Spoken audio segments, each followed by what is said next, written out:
All right. So Amanda, Yes. a love seat here, a short mini session. What do you want to work on? What do you want to change?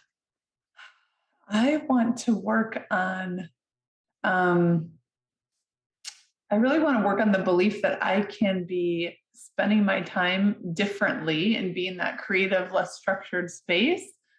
And income and money in my business will still continue to accelerate and grow. Mm-hmm. Okay. So you know me, I want to go with the clear away the negative first. So that's the positive. The money's coming in and I'm focused on the vision and it's growing. That's the positive. Mm-hmm. Give me a guess. What's going on in your head that says, that can't happen? That if I'm not having enough conversations with people, okay, I won't be attracting clients. Oh, okay. So let's try this one. Say out loud, I have to talk to a lot of people to attract enough clients. I have to talk to a lot of people to attract enough clients. 90. Okay. So how about, I'm sorry, I can't write as fast as I can talk here. How about, do you have folks on your team who are doing enrolling? No. So it is just you for the sales piece. Mm-hmm. So in some part, you do need to be talking to them at this point. Yes. Is this looking down the road to the point where you've hired somebody to do that and you're not in that part of it? No, I think I'm not there yet. It's more of that I have to talk to a lot of people during the prospecting phase. Oh. But this is actually helping me identify it even further, because I don't necessarily mind in the, like, okay, we're at the point of making a decision about moving forward to invest in support. Because that's somebody who's already been, qualified enough to there. But to me, it's more of like, it feels like a lot of work and a lot of output to just even generate momentum in prospecting. Okay. And so another part of you that knows how this all works knows that it doesn't really have to be that way. Instead, you could do what? Instead, I could be, okay, so this is the other belief. Instead, I could be sharing value through like one-to-many masterclasses and compelling video. But the limiting belief is that, but people don't pay attention and people don't see it. Oh. People won't enroll from my masterclass? No. Okay, that's not it. No, that's not even that. Okay. Is it having to have the one-to-one calls? One-to-one. I feel like that's what it is. It feels like it's a lot of my time to like literally pick up the phone and be connecting with people to then create the attention, like they're paying attention and they're noticing and like I guess all I can say is in the past, when I start picking up the phone, it always ends up creating more client attraction. But I'm afraid if I'm not spending my time like picking up the phone and doing that all the time, like people aren't just coming out of the woodwork out of nowhere. Okay, you just said it. Give me a second to write it down.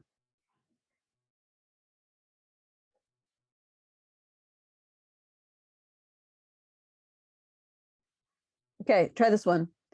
If I'm not spending all my time on the phone, I won't have enough clients. 90%.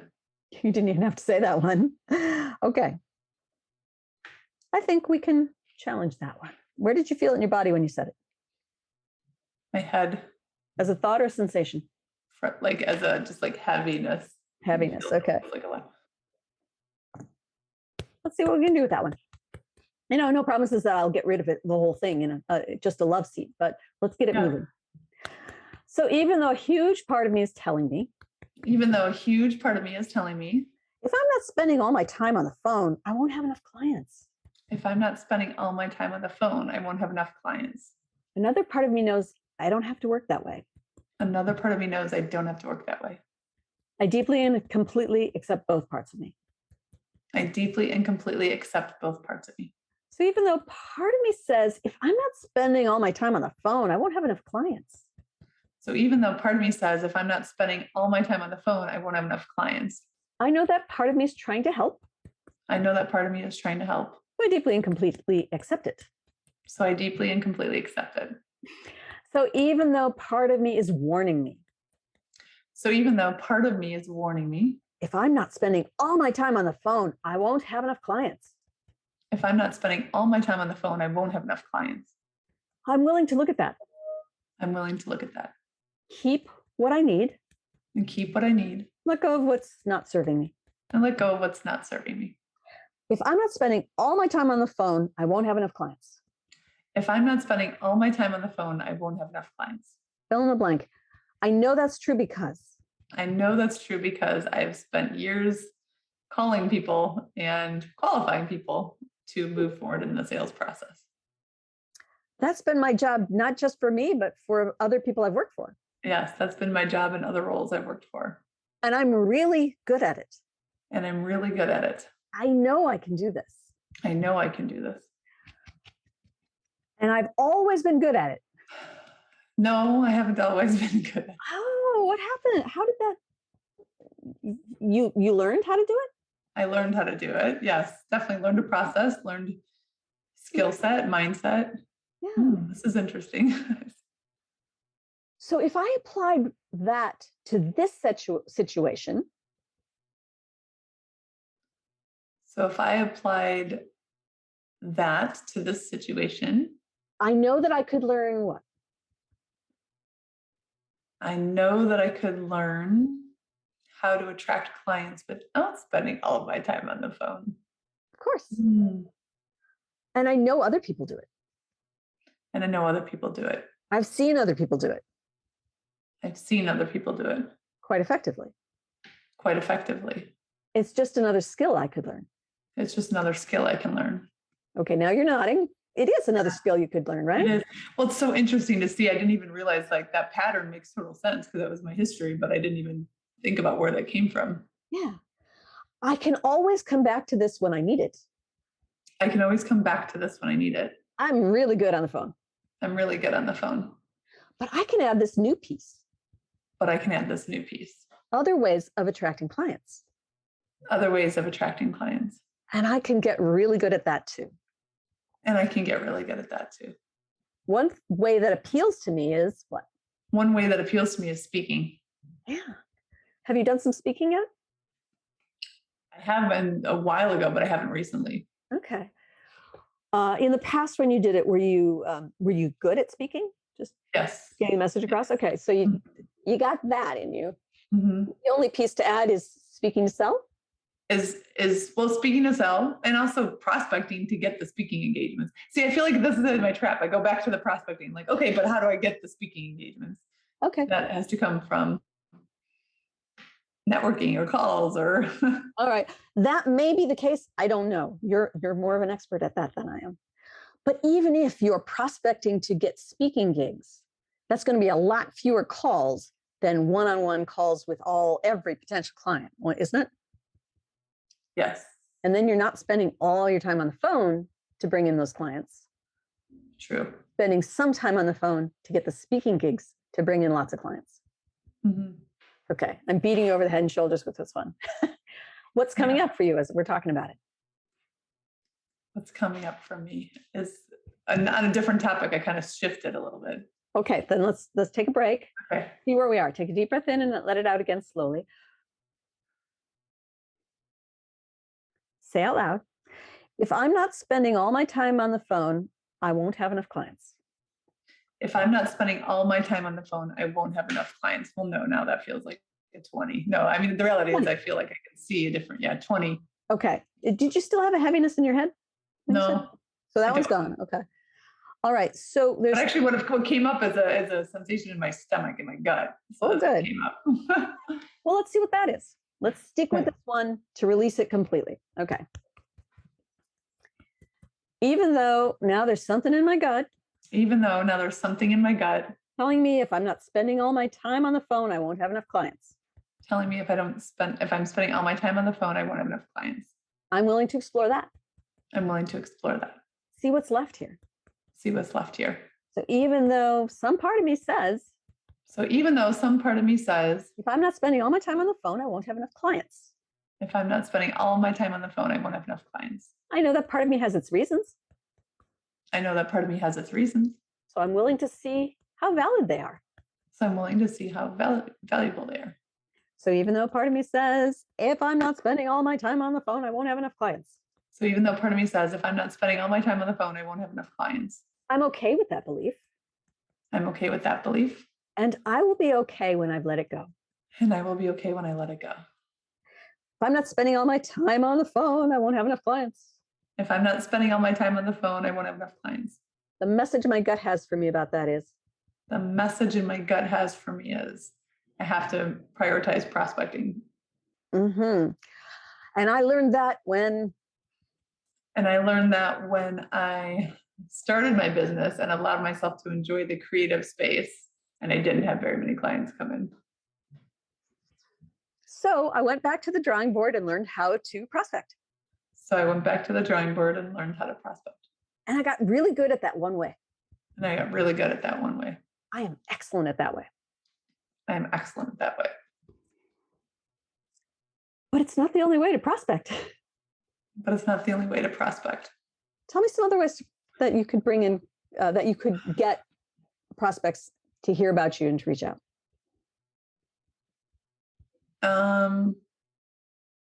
Joint partnerships, collaborating with other people. And of course, speaking, that's understood. Mm-hmm. Speaking. Any other ways? I think what it is what I really have a desire to do as a creative.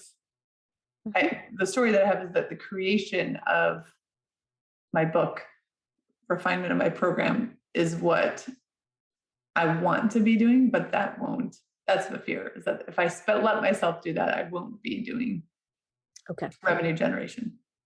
All right. So the writing the book is a part of the bigger picture. Right now, there's a fear that, I will go and do just that.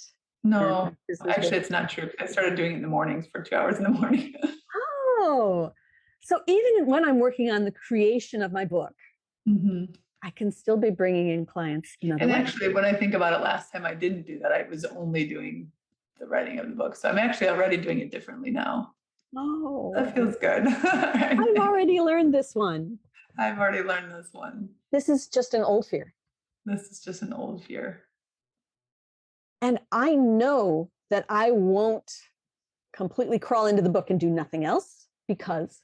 And I know I won't completely crawl into the book and do nothing else because I have current client work that I'm doing and other things that I also have a team that I'm like providing work for. So it's not just me kind of on my own Lone Ranger. I'm not in the same position as I was. I'm not in the same position at all. I've learned so much. I have all these other resources. So I can write the book part-time. And I will continue to be running my business most of the time. Yes. Including bringing in the clients. So this fear is ungrounded. Fair enough. It's unfounded, ungrounded, whatever you want to say. It is. Because I'll keep bringing in clients. I can keep bringing in clients. Part of it will be from phone work until Part of it will be phone work until I'm speaking and have the book finished. And I can do that balance. I've definitely learned to balance now. So maybe I don't need this fear anymore. Maybe I can let go of this old rule. Maybe it's safe to let go of the rule. That if I'm not spending all of my time on the phone, I won't have enough clients. Maybe I'm allowed to release this old rule. That if I'm not spending all my time on the phone, I won't have enough clients. Maybe it's time. Time to release the old rule. Time to release the old rule. If I'm not spending all my time on the phone, I won't have enough clients. If I'm not spending all my time on the phone, I won't have enough clients. Because I know that I can be spending time differently. Because I know that I can be spending time differently. And still attract the clients. And still attract the clients. And still have the money go up. And still have the money go up. My money will accelerate even as I spend less time on the phone. My money will accelerate even as I spend less time on the phone. Because I know how to make that happen. Because I know how to make that happen. And actually, now that I think about it, there was another time where I was just so engrossed in the learning and so inspired that I felt like I wasn't doing any prospecting. People were coming. Oh, yeah. I've already proved this one true. I have already proved this one true. And the thing is, I just need to get into when I'm in my learning creative space, that's when I'm most attractive. Even if it's interesting, even if I'm not necessarily doing as much of the action. As long as you do some, when you're in that creative space, it's just happening. The people are coming to you. They're like, ooh, Amanda, yes. So, all right, deep breath in. Okay, that feels good. Let's see where we are. Say out loud, if I'm not spending all my time on the phone, I won't have enough clients. If I'm not spending all my time on the phone, I won't have enough clients. 0 to 100%. How powerful 10%, that is. 10%. Okay. Does 10% feel like a good amount to hold on to? Yeah, I mean, I feel like I don't think that would be 0 because I feel like I do have to have some of that piece of it that's part of being the business owner. So, sure. Yeah. And as you evolve other ways to bring in the clients, the amount of time spent on the phone goes down, and that other stuff goes down, goes up. But then ultimately, this might go completely away. I don't know. Maybe you'll always do a little bit of one-on-one phone work. Maybe not. Yeah. If you feel stuck in it down the road, let's do some more tapping on it. But for now, this seems like a much better balance to be able to do what you want to be doing in your business. Yes. Definitely. How are you feeling? Good. Excellent. I feel good. I feel clear. Thank you. It's funny how, it makes logical sense, but it's like, oh, I don't know, just past experiences kind of create my expectation, And our brains are sticky for the negative, Teflon for the positive. So you had the positive experience of being in the creation and people were coming, but that's not what your brain is. That's not what my brain thought of. Yeah, that's so interesting. So that tapping helps to release that sort of stickiness so that the other stuff can bubble up and go, hey, but look, I've done this before. I'm good at this. And you are. So there you go, Amanda. Thank you. That was your last scene. Get what you came for? I did. Yes. Excellent. Thanks, Nancy. My pleasure.